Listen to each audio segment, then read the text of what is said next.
Laurent Lavaux partage son expérience de trading sur le Forex. Il nous parle de sa façon de travailler et donne ses conseils sur l'attitude à adopter sur le marché des devises. Présentez-vous, je m'appelle Laurent Lavaux et je travaille comme opérateur de marché à LM, gestion actif-passif, au sein du groupe Laser Coffee Noga, après avoir validé un master de salle de marché, métier trading et gestion d'actifs au sein d'une grande école de commerce parisienne en 2007. J'ai commencé à investir sur le Forex en septembre 2006. J'ai découvert le Forex par hasard lors d'un concours organisé sur Internet où j'ai eu des résultats assez moyens. Cela a piqué ma curiosité et j'ai décidé d'ouvrir un compte chez un intermédiaire financier. Avant d'avoir de bons résultats, j'ai perdu plusieurs fois mon investissement initial. Contrairement au marché action, le Forex est ouvert 24 heures sur 24 et 5 jours 7, donc lorsque je rentrais chez moi le marché était encore ouvert.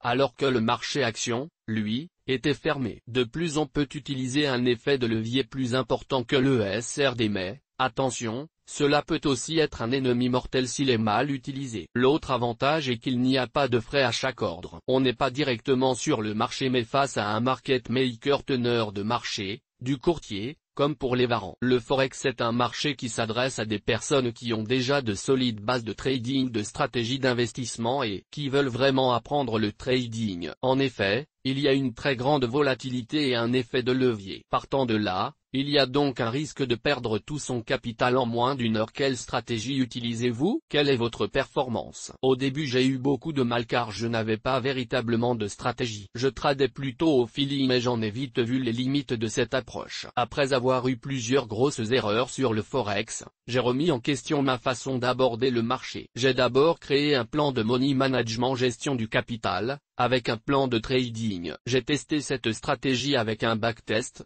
que l'on peut trouver sur certains sites internet, avec des signaux d'achat et de vente et des stop training. Depuis environ un an cela marche plutôt bien, même si ma surface financière n'est pas encore suffisante. Je n'aime pas parler de mes performances, même si elles sont très bonnes, car pour juger des performances, il faut aussi voir le niveau de risque pris. Si vous me le permettez, je garde mes performances pour moi. Tout ce que je peux vous dire c'est que je n'utilise que 3 indicateurs techniques très simples et un risque pris relativement faible. En moyenne, quelqu'un qui applique une bonne stratégie devrait réaliser une performance de 300 à 400% par an avec un niveau de risque acceptable, avec un niveau de levier de 50. Certaines personnes sur certains concours peuvent réaliser des performances de 800 à 900% par mois, mais avec une prise de risque très élevée. Outre le plan de trading, il faut aussi bien maîtriser ses émotions et ne pas s'emballer ou croire qu'on est le meilleur au monde car c'est à ce moment-là que l'on prend plus de risques et c'est là que l'on perd tout. Le pire ennemi que l'on a lorsqu'on fait du trading, c'est soi-même. Quelles sont les principales qualités pour réussir sur le Forex? Il faut déjà une bonne culture du trading ou une bonne motivation, bien se connaître soi-même et avoir confiance dans son plan de trading. C'est comme un pilote automatique,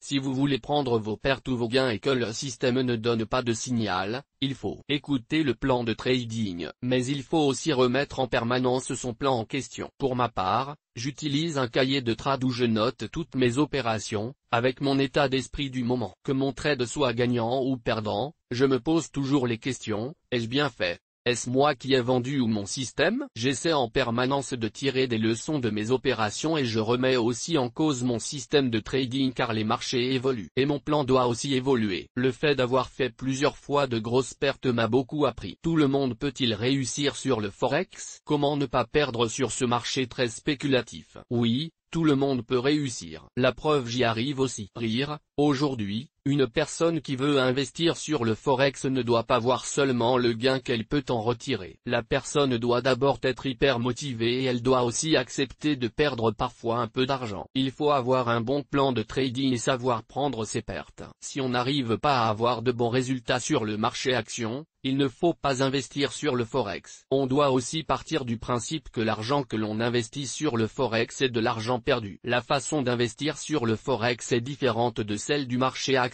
Il faut aussi garder à l'esprit que le courtier Forex peut aussi parfois avoir intérêt à ce que votre ordre stop-loss soit exécuté, afin d'encaisser ses pips de rémunération. Exemple, si vous avez un stop-loss EUR/USD à 1.2800 car vous y voyez une forte résistance, il peut arriver que le cours pour RealEye. Jusqu'à 1.2805 mais le market maker va exécuter votre stop à 1.2800 pour encaisser ces 2 pips de rémunération car, à ce prix-là, il a beaucoup de vendeurs. Je vous rappelle qu'en face de vous, vous avez un teneur de marché et non le marché directement. J'ai déjà pu constater à plusieurs reprises ce phénomène car je dispose en parallèle d'une connexion à Reuters qui donne le cours réel de cotation en continu. Sachez aussi que si votre intermédiaire fait faillite vous perdez tout votre argent, car l'argent ne se trouve pas sur le marché comme les actions mais il se trouve sur le compte de votre intermédiaire. Il faut bien choisir son intermédiaire, voir notre article, comment choisir son courtier Forex en ligne. Que conseillez-vous à une personne qui débute sur le Forex? Si la personne n'a que très peu investi sur le marché actions, je lui conseillerais de faire d'abord ses preuves avant d'aller sur le Forex, ou alors d'y investir une somme limitée 5 000 € environ. Pour commencer, on peut aussi s'inscrire à des concours mais surtout il faut toujours se remettre en question, prendre ses pertes et surtout avoir un plan de trading rodé. Enfin, il est aussi possible de prendre des cours de trading en ligne. Sinon il y a aussi certains intermédiaires qui vous proposent de gérer votre argent, mais je n'ai jamais testé. Vous pouvez aussi ouvrir un compte de démonstration mais souvent ce compte est limité dans le temps donc vous ne pouvez pas tester votre stratégie sur un an voire 2 avant de rentrer réellement sur le marché. Afin de trader en ligne avec un courtier de trading en ligne contrôlé par les IMF,